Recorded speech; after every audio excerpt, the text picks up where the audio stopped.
ओम नमो नारायण। आप सभी का हमारे YouTube चैनल पर हार्दिक स्वागत है। साल 2022 में ज्येष्ठ मास के शुक्ल पक्ष की एकादशी होती है निर्जला एकादशी। निर्जला एकादशी को भीमसेनी एकादशी भी कहा जाता है, क्योंकि इस व्रत को सबसे पहले पांडव पुत्र भीम ने वेद व्यास जी के कहने पर किया था। पांडव पुत्र भीमसेन कभी भी भूखे नहीं रह सकते थे और वे भी चाहते थे कि उनके बाकी भाइयों, उनकी माता और उनकी पत्नी के साथ साथ उन्हें भी अंत में मोक्ष की प्राप्ति हो। तो ऐसे में वेद व्यास जी ने उन्हें बताया कि साल में एक बार आने वाली निर्जला एकादशी व्रत के दिन यदि भीम जल और अन्न का त्याग करेंगे तो उन्हें केवल एक दिन के व्रत से ही साल भर की सभी एकादशी व्रतों का पुण्य भी मिल जाएगा और अंत में उन्हें मोक्ष की प्राप्ति भी हो जाएगी। तब महर्षि वेद व्यास जी के कहने पर भीमसेन ने भी इस एकादशी का व्रत किया था। इसी कारण निर्जला एकादशी का एक नाम भीमसेनी एकादशी भी है। एकादशी के दिन एकादशी के सूर्योदय से लेकर द्वादशी तिथि के सूर्योदय तक अन्न और जल का त्याग करना होता है। जो लोग इस दिन बिना जल के उपवास न रख पाए वो फलाहार ग्रहण करके या बाकी एकादशियों का जिस प्रकार से आप व्रत रखते हैं उस तरह से भी आप व्रत रख सकते हैं।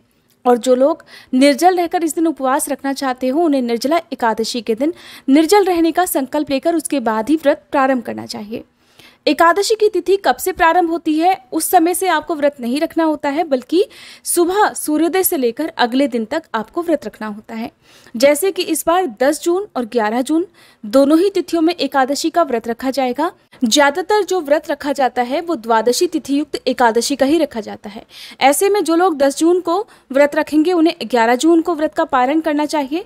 11 जून को जो लोग व्रत रखेंगे उन्हें 12 जून रविवार के दिन व्रत का पारण करना चाहिए। और आज की इस वीडियो में आपको दोनों ही तिथियों के व्रत पारण मुहूर्त के बारे में भी बताया जाएगा। एकादशी इस बार 2 तिथियों को है, जैसे कि 10 जून शुक्रवार और 11 जून शनिवार के दिन।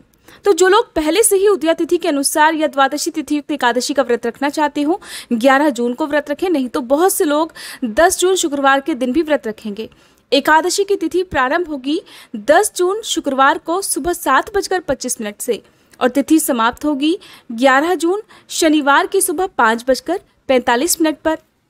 द्वादशी तिथि प्रारंभ होगी 11 जून शनिवार को सुबह 5:46 से और समाप्त होगी 12 जून रविवार की सुबह 3:23 पर। यानी कि इस बार 12 जून को द्वादशी तिथि सूर्योदय से पहले ही समाप्त हो जाएगी।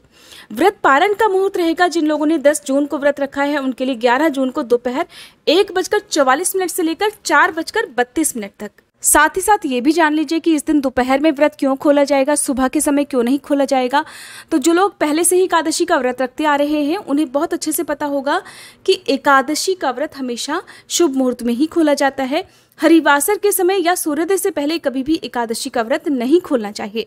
जब भी द्वादशी तिथि प्रारंभ हुई होती है तो उसका पहला 1/4 पहर यानी कि शुरू के 5 से 6 घंटे का समय हरिवासर का समय कहलाता है। इस समय खोले गए व्रत को भगवान श्री हरि स्वीकार नहीं करते हैं। तो जो लोग 10 जून को व्रत रखेंगे उनके लिए इस बात का भी ध्यान रखना बहुत जरूरी है। जो लोग 11 जून को एकादशी का व्रत रखेंगे, जिसे वैष्णव एकादशी भी कहते हैं, उनके लिए 12 जून रविवार के दिन व्रत पारण मुहूर्त रहेगा सुबह 5:45 से लेकर 8:10 तक। जो भी पारण मुहूर्त आपको बताया जाता है उसका आपको ध्यान रखना है कि पारण मुहूर्त के अंदर ही अंदर आपको व्रत हर हाल में खोल लेना होता है। ना तो व्रत पारण मुहूर्त से पहले और ना ही बाद में ये व्रत खोलना चाहिए। अगर आप जानना चाहते हो एकादशी व्रत की संपूर्ण पूजा विधि के बारे में और नियमों के बारे में तो हमारे चैनल पर आगे आने वाली वीडियो को आप जरूर देखिएगा। साथ ही आप हमारे इसी चैनल पर निर्जला एकादशी व्रत की कथा भी सुन सकते हैं, जिसकी वीडियो पहले से ही अपलोडेड है।